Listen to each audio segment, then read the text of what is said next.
ಕಾಂಗ್ರೆಸ್ನಲ್ಲಿ ಬಣ ರಾಜಕೀಯದ ಹೊಗೆ ದಟ್ಟವಾಗ್ತಾ ಇತ್ತು.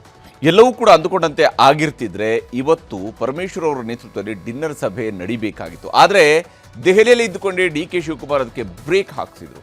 ಇದು ಸಿದ್ದರಾಮಯ್ಯ ಆಪ್ತ ನಾಯಕರ ಸಿಟ್ಟನ್ನು ಹೆಚ್ಚಿಸಿತ್ತು.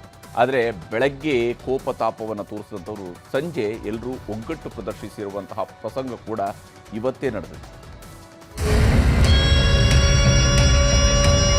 ಹೈಕಮಾಂಡಿನ ಸೂಚನೆಗಳು, ಹಾಗಾಗಿ ಅದನ್ನು ಮುಂದಕ್ಕೆ ಹಾಕಿದ್ದೀವಿ. ಏನೇ ಇದ್ರು ಬನ್ನಿ, ನಾನು ಡಾಕ್ಟರ್ ಪರಮೇಶ್ವರ್ ಬನ್ನಿ ಅಲ್ಲಿ ಮಾತಾಡೋಣ. ಏನು ಬೇಜಾರಾಗಕ್ಕೆ ಏನೋ ರಾಶಿಯನ್ನು ಬರ್ಸ್ಕೊಂಡವ್ರು ಯಾರನ್ನ.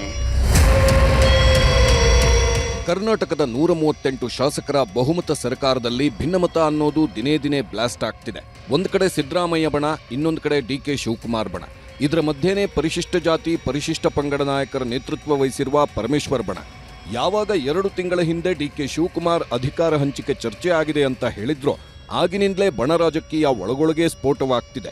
ಡಿ.ಕೆ. ಶಿವಕುಮಾರ್ ಹೇಳಿದಂತೆ ಅಧಿಕಾರ ಹಂಚಿಕೆಯ 50:50 ಸೂತ್ರದ ಲೆಕ್ಕಾಚಾರದಂತೆ ಈಗಾಗಲೇ ಮುಖ್ಯಮಂತ್ರಿಗಳಾಗಿ 20 ತಿಂಗಳನ್ನ ಸಿದ್ದರಾಮಯ್ಯ ಕಳೆದಿದ್ದು ಇನ್ನೂ 10 ತಿಂಗಳಷ್ಟೇ ಬಾಕಿ ಇದೆ. ಹಾಗಾಗಿನೇ ಕಾಂಗ್ರೆಸ್ನಲ್ಲಿ ಈಗಿನಿಂದಲೇ ಅಧಿಕಾರ ಬಿಟ್ಟುಕೊಡಲು ವೇದಿಕೆ ಸಿದ್ಧವಾಗ್ತಿದ್ದು ಕೈ ನಾಯಕರು ಅಡಿಪಾಯವನ್ನ ಒಳಗೊಳಗೆ ಕಟ್ಟುತ್ತಿದ್ದಾರೆ. ಹೊಸ ವರ್ಷದ ಪಾರ್ಟಿ ನೆಪದಲ್ಲಿ ಡಿ.ಕೆ. ಶಿವಕುಮಾರ್ ಇಲ್ಲದಿದ್ದಾಗ ಡಿನ್ನರ್ ಸಭೆ ನಡೆಸಿದ್ರು. ಇವತ್ತು ಅಂದುಕೊಂಡಂತೆ ಆಗಿದ್ರೆ ಪರಮೇಶ್ವರ್ ನೇತೃತ್ವದಲ್ಲಿ SC/ST ನಾಯಕರ ಸಭೆ ಆಗಬೇಕಿತ್ತು. ಆದರೆ ದೆಹಲಿಯಲ್ಲೇ ಠಿಕಾಣಿ ಹೂಡಿದ್ದ ಡಿ.ಕೆ. ಶಿವಕುಮಾರ್ ನಿನ್ನೆಯೇ ಪರಮೇಶ್ವರ್ ಡಿನ್ನರ್ ಸಭೆಯನ್ನ ರದ್ದು ಮಾಡಿಸಿದ್ರು. ಸಹಜವಾಗೇ ಇದು ಸಭೆ ಆಯೋಜಿಸಿದ್ದ ಪ್ರಮುಖರ ಪಿತ್ತ ನೆತ್ತಿಗೇರಿಸಿತ್ತು. ಅದಕ್ಕೆ ಸಾಕ್ಷಿ ಪರಮೇಶ್ವರ್, KN ರಾಜಣ್ಣ ಮತ್ತು ಸತೀಶ್ ಜಾರಕಿಹೊಳಿ ಅವರ ಇವತ್ತಿನ ಮಾತು. ಇದು ಡೆಲ್ಲಿ ಅವರಿಗೆ ಏನು ಹೇಳಿರಲಿಲ್ಲ. ಇದು ನಮ್ಮದೇ ಇಂಟರ್ನಲ್ ಇರೋದ್ರಿಂದ ಡೆಲ್ಲಿ ಅವರಿಗೆ ಹೇಳೋ ಅವಶ್ಯಕತೆ ಇಲ್ಲ ಅಂತ ನಾವೇನು ಹೇಳಿರಲಿಲ್ಲ. ಪ್ರಧಾನ ಕಾರ್ಯದರ್ಶಿಗಳು ಹೇಳಿದ ಮೇಲೆ ನಮ್ಮ ಪಕ್ಷದಲ್ಲಿ ಅದು ಹೈಕಮಾಂಡಿನ ಸೂಚನೆಗಳು, ಹಾಗಾಗಿ ಅದನ್ನು ಮುಂದಕ್ಕೆ ಹಾಕಿದ್ದೀವಿ. ಕ್ಯಾನ್ಸಲ್ ಮಾಡಿಲ್ಲ. Let me correct this, cancel ಮಾಡಿಲ್ಲ, ಮುಂದಕ್ಕೆ ಹಾಕಿದ್ದೀವಿ. ನಿಮ್ಮ ಮನೆಗೆ ಹೋಗಿ ಊಟ ಮಾಡ್ಕೊಂಬಿಡ್ರಿ ಅಂತ ಹೇಳೋ ಬದಲು ನಾವೇ ಊಟ ಕೊಡ್ತೀವಪ್ಪ ಅಂತ ಊಟದ್ದು ಒಂದು ಏರ್ಪಾಟ್ ಮಾಡಿದ್ದು. ಅದೇ ಡಿನ್ನರ್ ಮೀಟಿಂಗು ಅಂತ ನೀವು ಹಾಕೊಂಡು ಹೊಡಿತಾ ಇದ್ದೀರ. ಅಲ್ಲ, ಪೂರ್ತಿ ಹೇಳಂಗಿಲ್ವಲ್ಲ ನಿಮ್ಮ ಹತ್ರ. ನಿಮ್ಮ ಊಹೆಗೂ ಬಿಡಬೇಕಲ್ಲ ಸ್ವಲ್ಪ. ಒಂದು ವೇಳೆ ನಾವು ಸಹಿಸೋದಿಲ್ಲ, ನೀವು ಮಾಡಿದರೆ ಸಹಿಸೋದಿಲ್ಲ ಅಂತ ಯಾರಾದರೂ ನಮ್ಗೆ ಹೇಳಿದರೆ ಅದಕ್ಕೆ ಉತ್ತರ ಕೊಡ್ತೇವೆ ನಾವು ಸರಿಯಾಗಿ. ಅದಕ್ಕೇನು ತೊಂದರೆ ಇಲ್ಲ, ಆ ಶಕ್ತಿ ಇದೆ ನಮಗೆ. ಏನು ಬೇಜಾರಾಗಕ್ಕೆ ಏನೋ ರಾಶಿಯನ್ನು ಬರ್ಸ್ಕೊಂಡವ್ರು ಯಾರನ್ನ. ನೀವು ಮಾಡಬೇಡಿ ಅಂತ ಅಂದ್ರೆ ಏನು, ಇವರೆಲ್ಲ SC/ST ವಿರೋಧಿಗಳ. ಇವರೆಲ್ಲ ಇಂಥ ಸಮಸ್ಯೆಗಳನ್ನು ನಾವು ಚರ್ಚೆ ಮಾಡಬೇಕು ಅಂತ ಹೇಳಿ ಒಂದು ಸಭೆ ಕರೆದ್ರೆ ಅದಕ್ಕೆ ರಾಜಕೀಯದ ಲೇಪನ ಕೊಟ್ಬಿಟ್ಟು ನೀವು ಮಾಡಬೇಡಿ ಮುಟ್ಟಬೇಡಿ ಅಂತೆಲ್ಲ ಹೇಳ್ತಕ್ಕಂಥದ್ದು ಇದು SC/ST ಸಮಾಜಕ್ಕೆ ಮಾಡುವಂಥ ಅನ್ಯಾಯ. ಇದು ಸಭೆ ಕರೆದವರಲ್ಲ, ಇದು ನೋಡಿ ಡೆಲ್ಲಿಗೆ ಹೇಳಿದವರು ನಾವಲ್ಲ. ಅಲ್ಲಿ ಡೆಲ್ಲಿಗೆ ಹೇಳಿದ್ರು, ಇವ್ರದ್ದೇನು ಅಜೆಂಡಾ ನಮ್ಗೆ ಗೊತ್ತಿಲ್ಲ. ಈಗ ನಾವು ಅದಕ್ಕೆ ಉತ್ತರ ಏನಾದ್ರೆ ಈಗ ಮತ್ತೆ ನಾವೇನು ಹೇಳೋದು ಮತ್ತೇನೋ ಬರ್ದಾಗ್ತದೆ. ಈಗ 2 ಪಾರ್ಟಿ ಕೇಳಿದ್ರೆ ಕರೆಕ್ಟಾಗಿ ಉತ್ತರ ಅಲ್ಲೇ ಸಿಗುತ್ತೆ. ಮತ್ತೆ ಇನ್ನೊಬ್ಬರು ಹಿಂಡಿದ್ರೆ ನಾವೇನು ಮಾಡೋದು. ಉಪಮುಖ್ಯಮಂತ್ರಿಗಳು ಮತ್ತು ಕೆಪಿಸಿಸಿ ಅಧ್ಯಕ್ಷ ಡಿ.ಕೆ. ಶಿವಕುಮಾರ್ ಅವರೇ ಸಭೆ ರದ್ದುಗೊಳಿಸಿದ್ರಾ ಅಂತ ಪ್ರಶ್ನೆ ಹಾಕಿದ್ದಕ್ಕೆ ಸಿಕ್ಕ ಉತ್ತರವಿದು. ಕೆಲವು ವಿಷಯವನ್ನ ನಿಮ್ಮತ್ರ ಹೇಳೋದಿಲ್ಲ ಅಂದ್ರು ಪರಮೇಶ್ವರ್. ಡಿ.ಕೆ. ಶಿವಕುಮಾರ್ ಆಸ್ತಿ ಬರೆಸ್ಕೊಂಡಿದ್ದೀವಾ ಅಂದ್ರು ರಾಜಣ್ಣ. 2 ಬಣದವರನ್ನ ಕೇಳಿ ನನಗೇನು ಗೊತ್ತಿಲ್ಲ ಅಂದ್ರು ಸತೀಶ್ ಜಾರಕಿಹೊಳಿ. ಇದೆಲ್ಲ ನೋಡ್ತಿದ್ರೆ ಕೆಪಿಸಿಸಿ ಅಧ್ಯಕ್ಷರು ಪಕ್ಷದ ಹಿತದೃಷ್ಟಿಯಿಂದ ಸಭೆ ರದ್ದು ಮಾಡೋಕೆ ಮನವಿ ಮಾಡಿದ್ರು, ಅದಕ್ಕೆ ರದ್ದಾಗಿದೆ ಅನ್ನೋದು ಗೊತ್ತಾಗ್ತಿದೆ. ಇದೆಲ್ಲದರ ಮಧ್ಯೆ ರಾಜ್ಯ ಕಾಂಗ್ರೆಸ್ನಲ್ಲಿ ಡಿನ್ನರ್ ಪಾರ್ಟಿ ಟೆನ್ಷನ್ ಮಧ್ಯೆ ಸಿಎಂ ಸಿದ್ದರಾಮಯ್ಯ ತರಾತುರಿಯಲ್ಲಿ CLP ಸಭೆ ಕರೆದಿದ್ದಾರೆ. ರಾಜ್ಯ ಕಾಂಗ್ರೆಸ್ನಲ್ಲಿನ ಗೊಂದಲ ಹಿನ್ನೆಲೆ ದಿಢೀರ್ ಸಭೆ ಕರೆಯಲಾಗಿದೆ.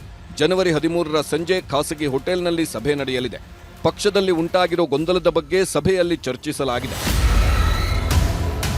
13ನೇ ತಾರೀಕು KPCCಯ ಜನರಲ್ ಬಾಡಿ, ನಮ್ಮ ಮುಂಚೂಣ ಘಟಕದ ಅಧ್ಯಕ್ಷಗಳು ಮತ್ತು ಮಾಜಿ ಶಾಸಕರುಗಳು, ಮಾಜಿ ಮಂತ್ರಿಗಳು ಅವರೆಲ್ಲ ಕೂಡ ಆ ಒಂದು ಮಂತ್ರಿಗಳ ಸಮೇತ ಅವರೆಲ್ಲ ಕೂಡ ಪಾರ್ಟಿಸಿಪೇಟ್ ಮಾಡ್ತಾರೆ.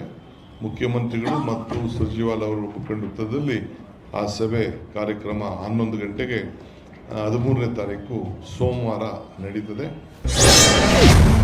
ಬೆಳಿಗ್ಗೆ ಭಿನ್ನಮತ, ಮಧ್ಯಾಹ್ನ ಒಗ್ಗಟ್ಟು ಪ್ರದರ್ಶನ. ಬೆಳಿಗ್ಗೆವರೆಗೂ ಇದ್ದ ಭಿನ್ನಮತವನ್ನೆಲ್ಲ ಕಾಂಗ್ರೆಸ್ ಕಲಿಗಳು ಸೈಡಿಗಿಟ್ರು.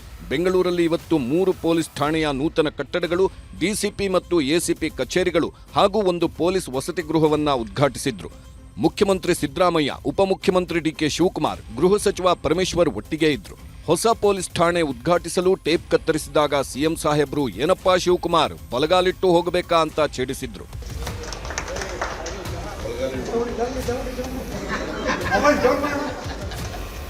ಇಷ್ಟೇ ಅಲ್ಲ, ಇವತ್ತು ಕೆಪಿಸಿಸಿ ಕಚೇರಿಯಲ್ಲೂ ಭಿನ್ನಮತ ಏನೂ ಇಲ್ಲ ಅನ್ನೋ ಮಟ್ಟಿಗೆ ನಾಯಕರು ಒಗ್ಗಟ್ಟು ತೋರಿಸಿದ್ರು.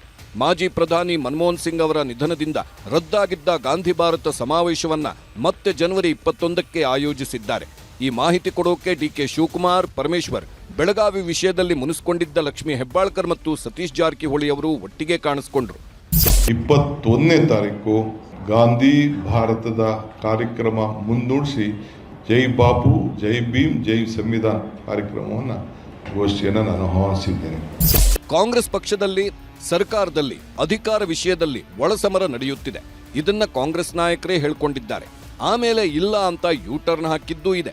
ಏನೇ ಆಗಲಿ, ಪಂಚಾಯಿತಿ ಗೆದ್ದವರಿಗೆ ಶಾಸಕನಾಗೋ ಆಸೆ, ಶಾಸಕನಾದ್ಮೇಲೆ ಮಂತ್ರಿ ಆಗೋ ಆಸೆ, ಮಂತ್ರಿ ಆದವರಿಗೆ ಪ್ರಭಾವಿ ಖಾತೆ ಪಡೆಯೋ ಆಸೆ, ಪ್ರಭಾವಿ ಖಾತೆ ಸಿಕ್ಕಿದ್ಮೇಲೆ ಒಂದ್ಸಲ ಮುಖ್ಯಮಂತ್ರಿ ಆಗಬೇಕನ್ನೋ ಆಸೆ ಎಂಥವರಿಗೂ ಇದ್ದೇ ಇರುತ್ತೆ. ಕಾಂಗ್ರೆಸ್ನಲ್ಲೂ ಇದೇ ಆಗ್ತಿದ್ದು ಯಾವಾಗ ಏನಾಗುತ್ತೆ ಅನ್ನೋದೇ ನಿಗೂಢ. Bureau report, news 18.